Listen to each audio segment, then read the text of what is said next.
खासदार संजय राऊत यांच्या पत्रकार परिषदेला सुरुवात झाली आहे। 3 पक्षांचा त्याचं प्रकाशन होईल आणि राज ठाकरे प्रदीर्घ काळानंतर शिवसेना भवनात येत आहेत। शशिकांत शिंदे येत आहेत, उद्धवजी ते आहेतच आणि ते पत्रकारांशी संवाद साधतील अशा प्रकारचं आहे। आणि त्यानंतर आज काल आपण पाहिलं असं की उद्धवजीने अनेक शाखांना भेटी दिल्या, सभांबरोबर शाखांना भेटी द्यावं।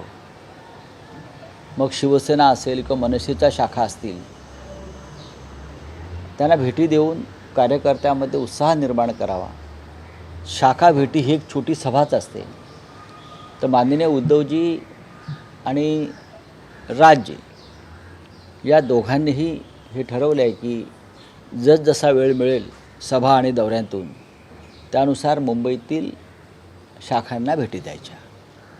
राऊत साहेब, एक माहिती समोर येते आहे की 12 जानेवारीला महायुतीची सभा शिवाजी पार्कमध्ये होते आहे।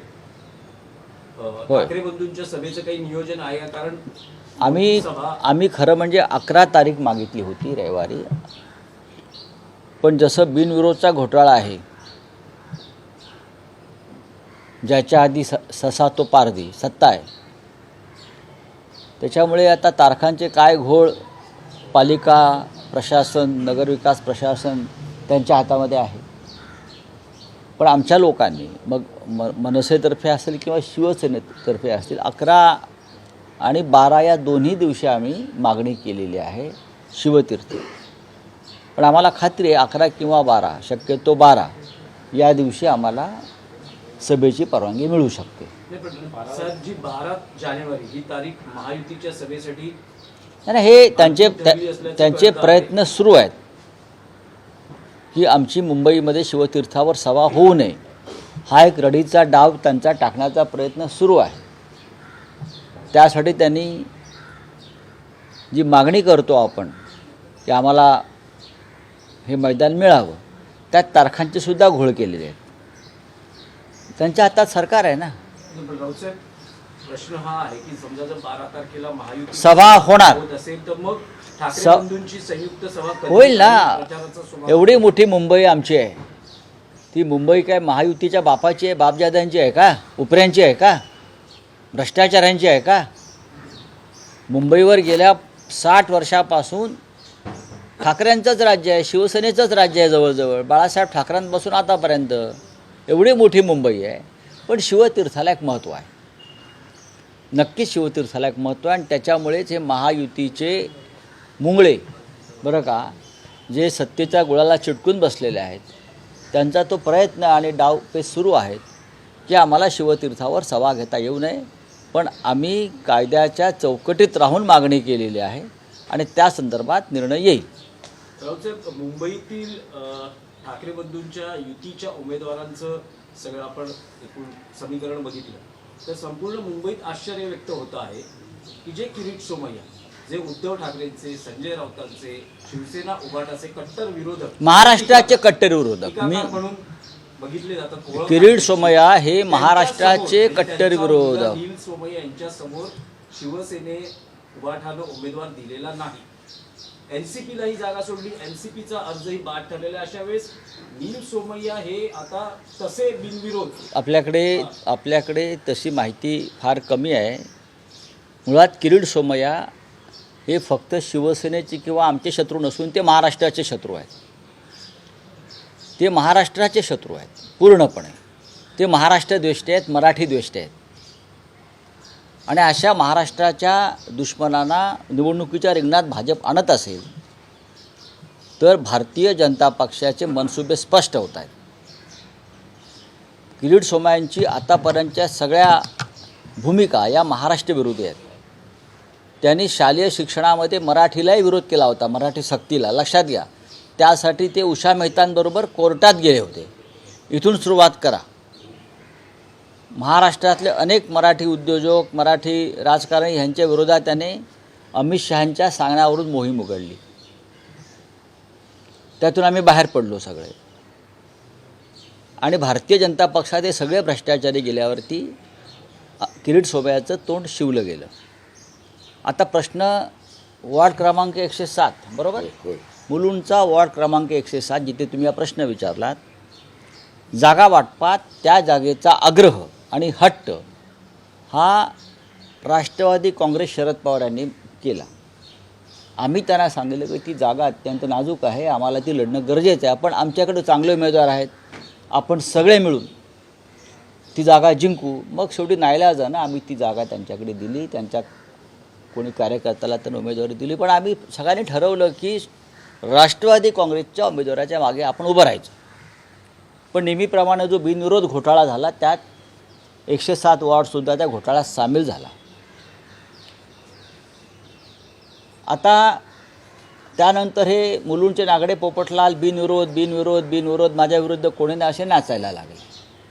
तसं नाही आहे. राष्ट्रवादी काँग्रेसला ती सीट सुटल्यावर आमचे तिकडले कडवट शिवसैनिक, शिवसेनेचे पदाधिकारी राहिलेले दिनेश जाधव यांनी आपला अर्ज तिथे भरून ठेवला.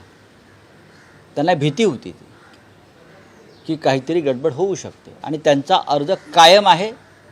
आणि कालच ते पत्र कुठे आहे,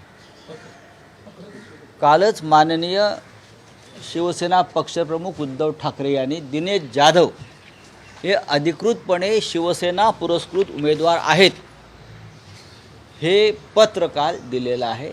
या आणि आता 107 क्रमांकामध्ये निलेश कोणतो सोमय्यांचे चिरंजीव नील सोमय्या आणि दिनेश जाधव यांच्यात लढत होईल. फक्त दिनेश जाधव यांना मशाल चिन्ह मिळू शकलं नाही, त्यांचं चिन्ह दूरदर्शन संच आहे. पण लढाई काटेकी होणार, लढाई काटेकी होणार, काटेकी टक्कर होणार. ते बिनविरोध येऊ शकत नाहीत, त्यांना संघर्ष करावा लागेल आमच्याशी.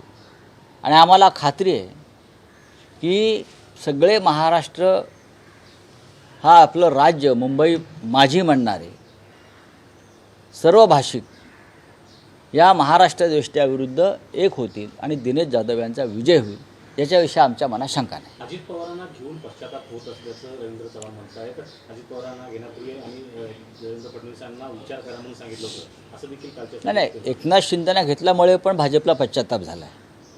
ते दाखवत नाहीत, आता लवकरच बोलतील. कारण स्वतः रवींद्र चव्हाण यांनीच ते वक्तव्य नगरपालिका निवडणुकीत केलेली आहेत. मग अजित पवार असतील, एकनाथ शिंदे असतील, यांना सत्तेत घेतल्यामुळे भारतीय जनता पक्षाला नक्कीच पश्चाताप झालेला आहे. पण दिल्लीतले जे 2 नेते आहेत प्रमुख, त्यांच्या हट्टाखातर ते आजही सत्तेमध्ये आहेत, अमित शहा आणि मोदी. पण हे टेम्पररी व्यवस्था, ही तात्पुरती व्यवस्था आहे. पश्चाताप दिल्लीलाही होतो आहे आता, पण त्यांना काही दिवस ढकलायच्या, खास करून महापालिका ढकलायची आहे. त्यानंतर मग हा पश्चाताप उघडपणे बाहेर येईल, उद्रेक होईल आणि महाराष्ट्राच्या राजकारणामध्ये 100% उलथापालथ होईल. आत्ता त्यांचे सगळे लाड पुरवले जात आहेत. सध्या भारतीय जनता पक्षाबरोबर सत्तेत असलेले अजित पवार हे भारतीय जनता पक्षाच्या भ्रष्टाचारावर बोलत आहेत आणि तरीही सत्तेत आहेत. बरोबर आहे. हा एक महाराष्ट्राच्या राजकारणातला फार मोठा चमत्कार आहे. तरी ते सत्तेत आहेत आणि ते सांगतायत माझ्यावर 70,000 कोटी घोटाळ्याचा आरोप करणाऱ्यांबरोबर मी सत्तेत आहे. त्याच पद्धतीनं एकनाथ शिंदे त्यांच्यावर, त्यांच्या कुटुंबावर, त्यांच्या सहकाऱ्यांवर भ्रष्टाचाराचे प्रचंड आरोप आहेत, झालेले आहेत. त्यातल्या काही लोकांवर ईडीची कारवाई झालेली आहे, सुरू आहे. तरीही ते आरोप करणाऱ्यांबरोबर सत्तेत आहेत. पण हे ओझं भविष्यात भारतीय जनता पक्ष फेकून देईल अशी माझी माहिती आहे. तुमचा वचननामा जाहीर झाल्यानंतर भाजपकडनं मुंबई महानगरपालिकेच्या कारभाराचा 30 लाख कोटींचा आरोपपत्र सादर करणार आहे. करू द्या ना. भारतीय जनता पक्ष म्हणजे काय इंटरनॅशनल न्यायालय आहे का? हां, त्यांच्यावरती आरोपपत्र दाखल केलं तर आरोपी क्रमांक 1 मुंबई लुटणारे, आरोपी क्रमांक 1 अमित शहा, आरोपी क्रमांक 2 गौतम अडाणी, आरोपी क्रमांक 3 एकनाथ शिंदे, ह्यांच्यावरती आरोपपत्र दाखल करावे लागतील आम्हाला. मोदींपासून ही मुंबई लुटण्याचं काम कोणी केलं? भ्रष्टाचाराला थारा कोणी दिला मुंबईतल्या? नरेंद्र मोदी, अमित शहानी दिला.